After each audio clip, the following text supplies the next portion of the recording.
So for today's do now, I want you guys to read through this little word problem right here and see if you can figure out how to write equations for each of these cars and make a system out of it. When you're writing your equations, as a little hint here, both of your equations will end up being in y equals mx plus b form. So think about how you would do that, and I'm going to walk you through it right now. So you've already hopefully tried this out, paused my video, etc. Our first car is car A, and I'm going to draw like a little image, picture, whatever you want to call it. Real simple right here. Here is St. Louis. We'll go east is this way. Car A is already 19 miles east. So they're 19 miles away from St. Louis. And then car A is driving east. They're driving even farther away at 63 miles per hour. So that's car A's situation. Car B is going to be actually on the west side or the far side of St. Louis with respect to car A. So B is like over here, 26 miles away. But B is driving a little bit faster east, same direction as A, at 75 miles per hour. So these are the two cars right here, and as you can probably imagine, sooner or later, car B will catch up with car A because he's going a lot faster than car A is. It's just a matter of when. So this first problem just asks you guys to write down a system of equations. So writing an equation for each car. I'm going to start with A. A is already 19 miles in the direction that they want to go, and every single hour, they go 63 miles more. If a number is just a starting amount, it happens just one time. That 19 doesn't repeat. That's just how far A is when the problem starts. The 63, though, happens again and again and again and again every single hour. So what I'm going to end up doing is putting a variable on that. My equation is going to say y equals 63x plus 19. Okay? The 19 is my starting amount. It's like an intercept. No variable on that. And the 63 is how much they go every hour, so that repeats hourly. If you were to define the variables, which you always should do here, it says miles per hour, so x is hours, and y is going to be the total distance from St. Louis. So car B, on the other hand, B is actually starting on the wrong side. Now, distance can't be negative, but for our problem, we care about being to the right of St. Louis. Picture there's like a number line right here. These are positive numbers. This is like a negative starting point. So B is starting at a negative 26, and then it's going 75 miles per hour. So we're going to have y equals 75x, and then minus 26. These are going to be our two equations that we're working with in this problem, and the variables would be the same thing. So the next thing I ask you guys for is how long it will take for the two cars to meet, and then where will it actually happen with respect to St. Louis. This is a problem. As of now, we only know one method for solving systems, and it's graphing. But these problems have really big numbers, first off. It's not going to be very fun to graph. And even if we did make a graph, it'd be hard to tell exactly where they cross. Graphing is great for basic problems, but if your numbers are giant or like they cross way off the picture like this, like they cross somewhere up there, or it's a decimal answer, graphing is not always going to be the best solution. So that's why there are other methods that you guys have already learned about that you can use to solve a system. The best method for this problem right here is actually going to be what's called substitution. With substitution, you're going to get a variable all by itself. And actually, both of these have y by themselves. And what I'm going to do is take this thing that equals y. Y is the same thing as orange circle here. And what you do is you substitute it or plug it in to the other equation for that same variable. So instead of writing y equals, I'm going to write 75x minus 26. And then I can just keep my same equation right here. Essentially what happens if they're both y equals is you just set the two equations equal to each other, and this is going to be a lot easier than trying to figure out where some crazy graphs cross. So now I'm just doing basic algebra here, and that's stuff that you guys should be pretty okay with. If you solve this equation, you're going to have 12x equals 45. the answer ends up being x equals 3.75. And if you think about what that actually means, remember x is going to be the hours. Evidently, I talked about how b is eventually going to catch up with a. It's going to happen 3.75 hours, so 3 3/4 hours, or 3 hours 45 minutes after the problem begins. So this is how long it's going to take. Then it says, how far will it happen? Well, that's just plugging your answer back in. Doesn't even matter which equation you plug it into. I'm going to go ahead and plug it into the bottom one because you guys can actually see that on the screen right now. Just plugging in x right here. And if you do that, it equals 255.25. That is going to be the miles. So this many miles east is where the two cars will meet. It'll take 3.75 hours to happen. So substitution is really not so bad. It's actually, honestly, probably easier than graphing for problems with where y is by itself. Let's look at another example and talk about some notes right here. First of all, the general strategy I want you guys to write down for substitution is isolate a variable. Isolate means get by itself. So get a variable by itself. Then you're going to plug into the other equation. Plug into other equation. The other equation part is important. I'll talk about why when we do our example here, but make sure you underline that. Here is a fresh problem that we're going to try with the substitution method. Now, for those of you that remember Algebra 1, you probably would be really tempted to do elimination. Kids usually like elimination better anyway, but I specifically said to do substitution on this problem because it's a little bit tougher that way, and I want to get some good practice with substitution without doing a bunch of examples. So substitution says you have to get one variable all by itself. It doesn't matter if it's x, it doesn't matter if it's y, just pick one.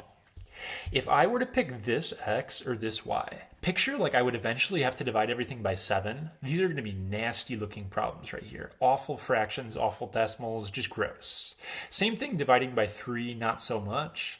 If I divide by 10, I'm going to have decimals involved. The best choice of variable to get by itself is going to be this x right here. Because what's going to eventually happen is I'll divide by 2 and I will not have fractions. You'll get the same answer no matter which variable you isolate, but pick the one that makes the problem the easiest. So I'm going to take that equation right there and I'm going to choose to isolate x. Kids get so used to y sometimes that they think that's the only thing you can do, but you can also isolate x. It's going to say negative 10y minus 2, and I'm going to divide everything by 2. I get x equals negative 5y, and that's going to be a negative 1. So I have a variable x all by itself. Once you have a variable by itself, you have to plug it into the other equation you haven't touched yet. If you plug it back into the same equation, everything cancels and it doesn't work. So I'm going to take all of this stuff right here, and I'm going to plug it into the other equation, and since it says x equals, it goes in for the x right there. So if I do that, it's going to go 7, and then I'm going to have, instead of x, I substitute in this guy, always substitute in a parenthesis. So I have that, and then I just write down the rest of the equation after the 7x like it looks. So I have minus 3y equals 31. This problem is a little more complicated looking, but it's just one variable. There's only y's left, so it's actually not that bad to solve. And you're just doing regular math like you guys are pretty good at. And if you solve this equation, you end up getting y equals negative 1.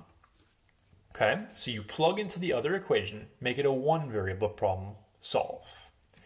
I got y, but I still need to know x.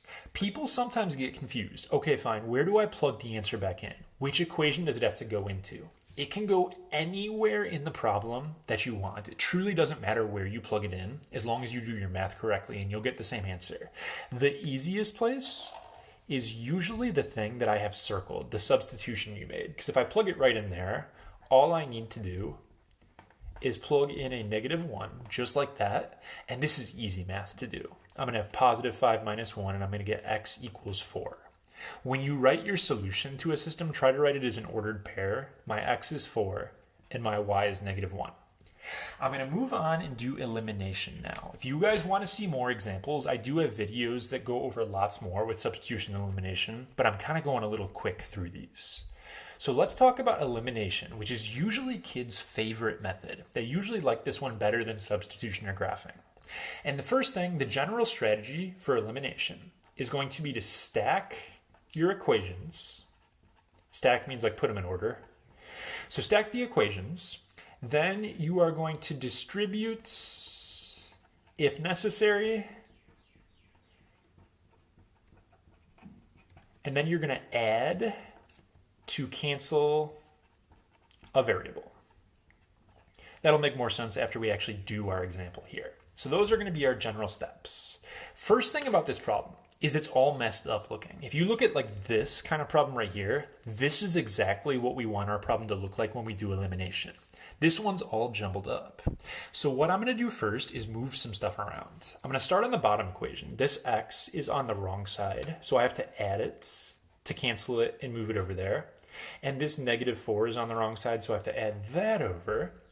And if you reorganize, my bottom equation says 4x, it's a positive 3y, and after I added this over, it's a positive 4. That's my bottom equation after you shift stuff around. Put it in order. Standard form, this is called.